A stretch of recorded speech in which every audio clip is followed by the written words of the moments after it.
Vamos a continuar con la segunda ponencia del día a cargo de Alexandra Schjelderup.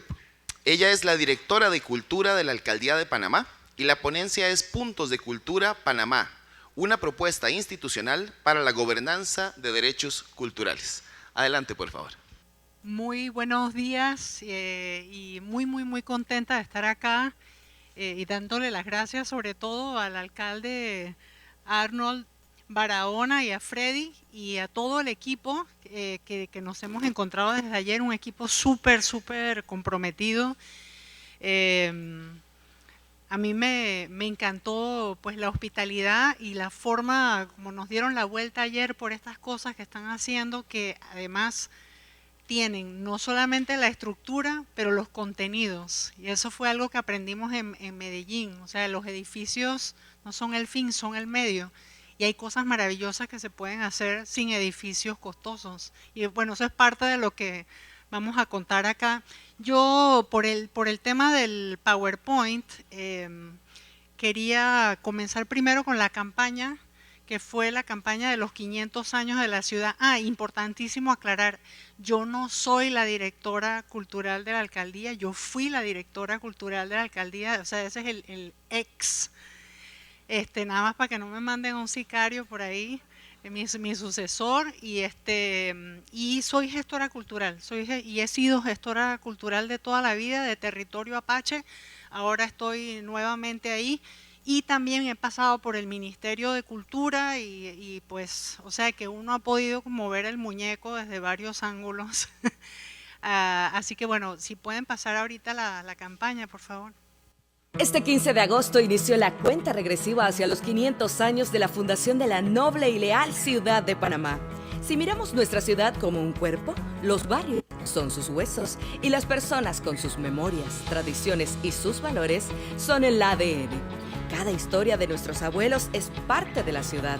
Cada barrio es un tejido multicolor que abrió sus puertas al mundo y ha permitido a la humanidad a través de la historia alcanzar nuevas fronteras, intercambiar bienes y sobre todo intercambiar ideas, de la misma manera que se transfiere la herencia genética en todos los organismos vivos. ¿Y cuál es la ciudad que queremos para los siguientes 500 años? Una ciudad diversa. Cada día debemos ser más tolerantes y extender los brazos de forma amigable a todas las naciones del mundo. Una ciudad solidaria e incluyente. Trabajemos juntos para buscar el ADN de esta ciudad. Un ser vivo que tiene memoria y también se renueva cada día, porque la ciudad es su gente. ¡Feliz cumpleaños, Panamá! Eso fue, pues, digamos, el enfoque de la celebración de los 500 años, que es parte de la presentación. Comentarles también que los puntos de cultura, nosotros hicimos un video que Freddy les va a enviar, de verdad que los invito a verlo porque es un video de 20 minutos, ahí también tuvimos la suerte de tener a Celio Turino, que fue el creador de los puntos de cultura en Brasil y que estuvo acompañándonos. Los puntos de cultura panameños eran otra cosa, de hecho en Brasil se llamaban escuelas abiertas, que es que nosotros lo que hicimos fue intervenir la escuela considerada como espacio cultural, como espacio comunitario, y entonces desde la alcaldía le invertimos para que estuviera llena de color, de música, de instrumentos, que fuera un espacio de aprendizaje significativo, ya que en mi país las escuelas parecen cárceles, no sé cómo serán acá, pero son como súper tristonas. Así que bueno, por favor, para que lo vean con calma, porque ahí se va a explicar, digamos, en profundidad. Entonces, esto se llama, no se llama como dice en el programa, porque inclusive cuando tengo que hablar de la llegada de Neil Armstrong a la Luna, yo pongo cultura y desarrollo. O sea, quisiéramos que haya una, digamos, una asociación inconsciente ya permanente entre la relación entre cultura y desarrollo. Es algo que venimos trabajando como gestores y justamente desde esa lógica de poder posicionar por qué la cultura puede ayudar a resolver muchísimas cosas, inclusive que no teníamos contempladas. Y teníamos la conversación que yo quería tener con ustedes, tiene que ver con la increíble oportunidad que es trabajar desde las ciudades para algo que le está faltando mucho, mucho a la cultura, que es esa relación, esa inclusión, esas cosas que estaba mencionando Antoine, de que las personas, cuando yo llegué a la alcaldía me decían, qué bonito, le vas a llevar cultura a la gente en los barrios, como si la gente fuera un vaso vacío y uno quién para llenarlos. Las ciudades tienen la posibilidad de tener esa cercanía en donde se genere un respeto para que lo que la gente es y lo que la gente puede contar de su memoria. Ya, les puedo decir porque pasé por el Ministerio de Cultura. La cosa está en las ciudades, en los cantones, en los gobiernos locales. Para mí ese es el momento más interesante y yo pienso que requiere también de una conciencia, porque también nosotros vamos arrastrando cosas que se esperan de nosotros. Entonces, por ejemplo, cosas que se esperan de nosotros, las tarimas. Venga y haga una tarima y haga un concierto y haga un no sé qué. Yo creo que el pequeño cambio que tenemos que hacer los que estamos en los gobiernos locales y en cualquier puesto de estos es el tema de la intencionalidad en el diseño del programa cultural que ustedes hagan. Es decir, puede que les toque hacer tarimas, pero ¿qué ocupa, cuál es el rol de esa tarima dentro de una estrategia a más largo plazo? Es decir, la lógica de proceso versus la lógica del eventismo, que es una enfermedad de nuestras instituciones. Yo sé que en Costa Rica no, pero en Panamá sí. Entonces, el tema de la gobernanza como fin y como medio, que es lo primero que estaba mencionando, y nosotros estamos en un momento muy delicado, y es que escuché a Lourdes, aquí Ronald me escuchó y Freddy también en Centroamérica hace unos meses. Yo venía de oír a Lourdes Arizpe, que es como una de las grandes personajes del... Ella fue la de la cultura, el tema inmaterial de la cultura. Ella fue la de la Declaración de México de 1982, que justamente planteó lo de cultura y desarrollo. Y ella estaba escuchando un montón de especialistas de la UNESCO y tal, hablando del tema cultural, y al final dice, ay, qué bonitos ustedes en ese archipiélago tan bonito que es el de la cultura. Porque lo que viene ahora es el antropoceno. Y lo que viene ahora son las inundaciones, y lo que viene ahora son las crisis económicas. Entonces, ¿cuáles son las estrategias que nosotros estamos teniendo para podernos mantener? Es que yo necesito el 1% del presupuesto para la cultura. Sí, es que, ¿para qué? Para los conciertos, pero espérate, si la gente está enferma, la gente se le inundó la casa, no tienen préstamos para hacer emprendimientos, o sea, ¿cómo vas a hacer eso? Entonces, yo he identificado que hay como dos caminos. Y hay un camino que es el que les toca a ustedes. Es el camino que hizo Brasil con los puntos de cultura. El camino de la gobernanza, el camino de la cultura viva comunitaria. Los agentes en las instituciones de gobiernos locales como facilitadores de un empoderamiento que hace falta en las comunidades, porque si no saben qué, esto no le importa a nadie, como lo que estábamos diciendo ahorita.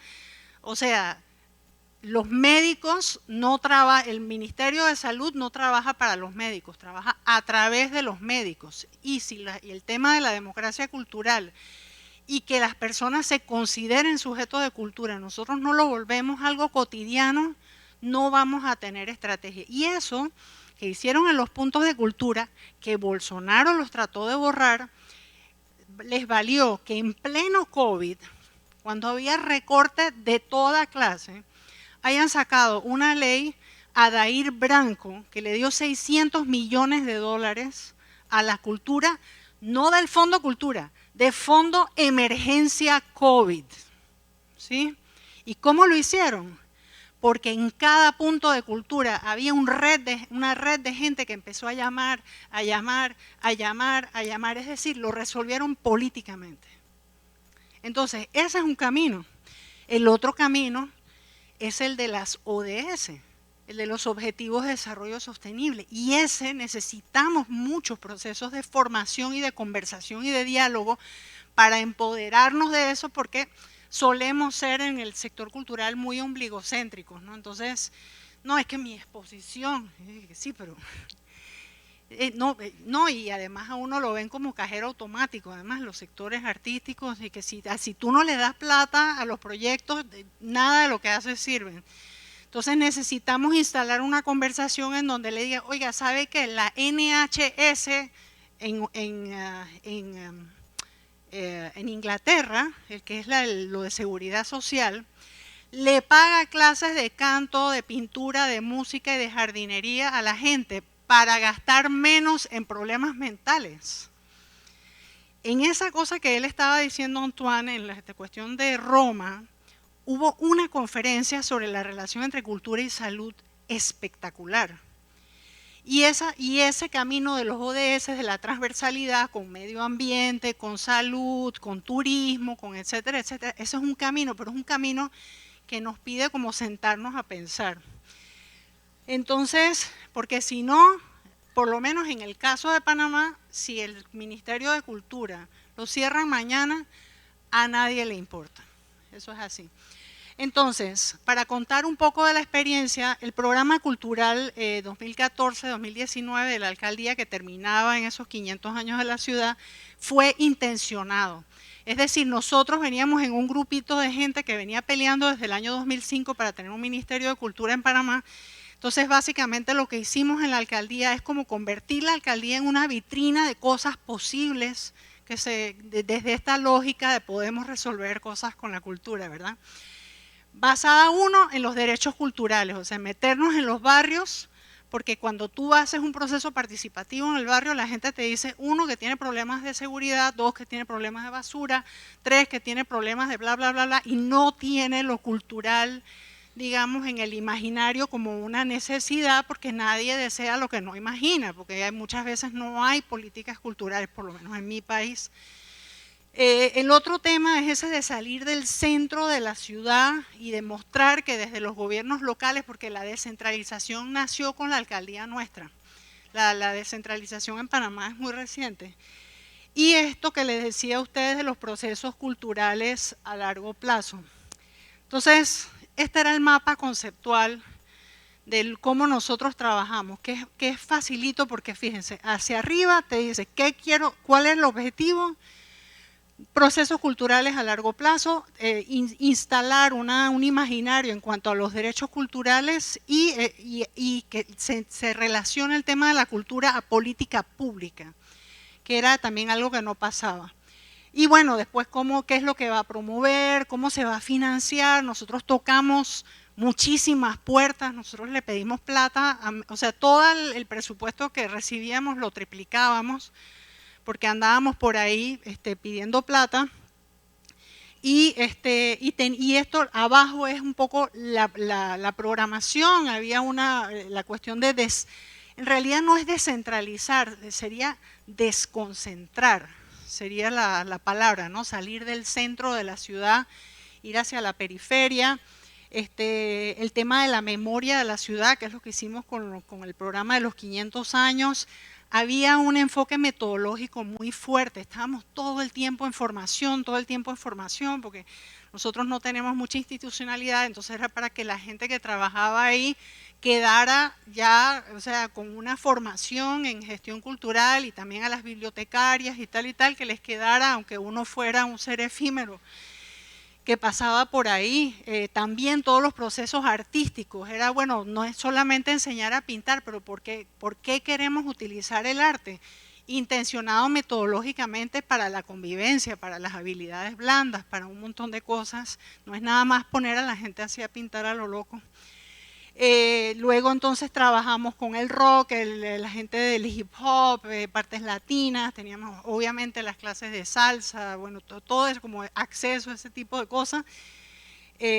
Los temas de la infraestructura, la incidencia en los centros de desarrollo infantil, los centros culturales que abrimos, alianzas con terceros. Nuestra principal alianza fue con el Programa de Naciones Unidas, el PNUD, que fue además quien nos administró los fondos para los 500 años y nos permitió hacer algo que fuera justo, que fuera democrático. Entonces, bueno, 3 ejemplos rápidos. Yo sí debo estar ya llegando a los 20 minutos, ¿o qué? ¿Cómo voy? Me quedan 5, ok, no se preocupen, que ya lo que tenía que decir. Los puntos de cultura, vean el video. Pero básicamente era, yo no tengo plata para hacer grandes centros culturales, entonces ¿qué pasa? Cuando haces el centro cultural tienes además que pagar quién lo limpia, el mantenimiento, quiénes son los maestros que va a ir para darle contenidos y tal y tal. Entonces lo que nosotros hicimos es, primero, vamos a intervenir las escuelas con los puntos de cultura y generar la demanda, porque también pasa de gente que hace un centro cultural que se mantiene vacío, si tú no has generado la demanda y la relación con la comunidad. Y entonces ahí teníamos todos los sábados el uso de la escuela como espacio público, y con un programa de formación muy, muy importante con todos los maestros. El tema de la gestión cultural para la diversidad, que es algo, cuando el alcalde estaba hablando del tema de la desigualdad, yo creo que el problema más grande de la desigualdad es la invisibilidad que genera. Yo no sé ustedes aquí si vieron Ciudad de Dios. Si en Ciudad de Dios el pandillero estaba feliz porque había salido en un periódico, ya fuera para decir lo que sea. Entonces el arte da esas posibilidades también de existir desde otro lugar, desde un ser de, yo soy un sujeto en esto, no soy nada más una obra de la caridad, sino que yo tengo mi expresión que estoy compartiendo. Y luego los 500 años de la ciudad, que fue, no vamos a hacerlo, porque en Panamá el año anterior habían sido los 200 años, entonces, Vasco Núñez de Balboa, la conquista, la niña y la pinta y la calavera, etcétera, etcétera, y nosotros que no, vamos a hacer 500 años, pero ¿quiénes nos volvimos en esos 500 años? ¿Qué cosas pasaron en esos 500 años? ¿Y cómo nos soñamos los siguientes 500 años? Entonces eso fue la cuña esa que ustedes vieron. Entonces, de pensar desde la diversidad, bueno, esto también, aquí estoy haciendo trampa porque Caminos de Maíz yo lo hice en el año 2003, y era poner el tema de lo indígena pensado, por ejemplo, en Panamá tú tienes expresiones como indio, paloma y gato, animal ingrato. Eso la gente lo dice.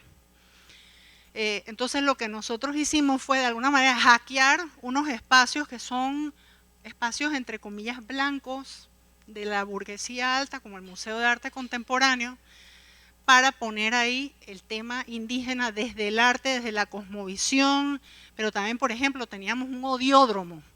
Era entre gratis al mundo del racismo. Entonces cogimos todas las expresiones peyorativas que habían como con lo indígena, que es que esta que les acabo de decir, o oye, no seas bruto, se te está saliendo la pluma, o quítate la argolla de la nariz, o no sé qué. Entonces hicimos todo un ejercicio con actores y tenías 3 pantallas gigantes en donde salían todas estas expresiones del racismo que nosotros usamos de manera muy cotidiana. Pero además había indígenas como Celerino Cheucarama, que es un escultor de la madera impresionante, que no es ningún artesano, es un artista. Entonces a los indígenas automáticamente todo el mundo dice que son artesanos, ¿no? African America, ese fue mi bebé adorado. African America salió de que nosotros metimos la pregunta en el censo de ¿es usted afrodescendiente? Y esa pregunta se volvió un problemón, porque a los encuestadores, si te veían así como él o como ella, así, ay, no lo voy a molestar preguntándole si es afrodescendiente, porque qué pena, no sé qué, no. Esa pregunta se volvió un lío. Y entonces la respuesta nuestra es de que, bueno, empecemos a cambiar los imaginarios. Y entonces African America era un mes de una parte académica muy importante, en donde también yo aprovechaba que podía llamar al BID así directamente y conseguía plata para darle a la gente que estaba formando en ONGs a los liderazgos juveniles afro. Es decir, también uno tiene que volverse facilitador para las cosas chéveres que están haciendo los demás. Para eso sirve el puesto, porque a uno le cogen el teléfono y a las ONG no les cogen el teléfono. El tema del Festival de la Primavera sí ya estaba más pensado desde una lógica de turismo cultural, porque nosotros tenemos un 10% de chinos en Panamá y ellos todos los años hacen su año nuevo y entonces ves un par de celebraciones, pero acá plantear Festival de la Primavera como una temporada cultural que permitiera también englobar todas las actividades que la comunidad china hacía, terminó considerándose como un evento país por el Ministerio de Turismo, y entonces eso emocionó mucho a las comunidades chinas, que a su vez empezaron ellos a hacer, o sea que al final terminamos en 10 ciudades simultáneas haciendo el Festival de la Primavera. Y bueno, tuvimos en los 500 años los fondos, para que ustedes vean, esto se hacía de manera completamente transparente y tratamos de equilibrar para que le tocara a todos los géneros, y también teníamos una mirada de cuáles son los proyectos que de verdad van a ayudar a contar esta ciudad y su diversidad. Entonces, bueno, esto igual les podemos mandar el PowerPoint para que lo revisen con más calma. Hicimos un programa de murales en toda la ciudad, que se parece un poco también a las cosas que decía Antoine, ¿no? De convidar a la gente, poner a los artistas a trabajar con las comunidades. Entonces, al final todos los murales fueron el resultado de la co-creación entre la comunidad, lo que la comunidad quería contar y cómo el artista trabajó con eso y cómo los invitó, los convidó a ser parte de los murales. Eso fue un poco parte de la programación. Mucho trabajo en barrio. También había una línea que no aparecía en el marco, en el mapa conceptual original, que era la línea de arte, ciencia y tecnología. El tema STEAM, que es Science, Technology, Engineering, Arts and Mathematics, que es toda una línea de trabajo muy interesante que todos debemos explorar, porque es un camino a través del Ministerio de Educación a nuevas cosas. Y bueno, esto es como parte de las cosas que nosotros hicimos. Entonces, ¿cuál sería como la conclusión? El diseño intencionado, o sea, no voy a hacer eventos, sino también mirar, o sea, los gestores tienen que ser unos lectores de su realidad importantes, pero ninguna cabeza piensa sola bien. O sea, tener la mayor cantidad de input, que tampoco significa que vas a hacer todo lo que a la gente se le ocurre, pero sí lo van a conversar. Y de mi experiencia, las mejores formas de conversar son los procesos de capacitación y de formación. Ese es el lugar en donde la gente más está dispuesta como a relajarse y a intercambiar ideas y eso, porque si no, de verdad, uno es como el cajero automático y deme plata. Y yo cogía el teléfono y yo le decía, mira, te estoy cogiendo el teléfono para decirte que no venga plata, no tengo plata, pero ven para que pensemos juntos. Entonces, era un poco como eso también, uno asumir su rol de facilitador. El tema bueno, lo que les comentaba, de tener un lenguaje común a través de los procesos de capacitación, para que no estén los gestores súper formados, pero entonces los funcionarios no entienden la relación entre cultura y desarrollo. O sea, tenemos que desarrollar un lenguaje común que nos permite pulsear políticamente este tema de la cultura, porque si no vamos a desaparecer. Yo sí pienso que el 1% del presupuesto tiene que ir para la cultura, del presupuesto de cualquier institución, mínimo 1%, pero tienes que poderla ejecutar, y yo de verdad recomiendo mucho los fondos concursables. Nos salió muy bien con el fondo de los 500 años, la gente sintió que había un sistema de justicia y de transparencia también en la forma de darlo, y te evita tener una planilla multiplicada a la 1000, porque tú mismo tienes que ejecutar tus proyectos. Es decir, lo que haces es fortalecer el ecosistema que estaba mencionando Antoine. Y luego también aprender a leer los proyectos culturales en código objetivo de desarrollo sostenible, porque eso también es lo que te va a ayudar a conversar con los organismos internacionales, es lo que te va a ayudar a como a buscar nuevos fondos para lo que quieran hacer. Así que bueno, eso es más o menos, creo que hasta ahí, listo. Muchas gracias.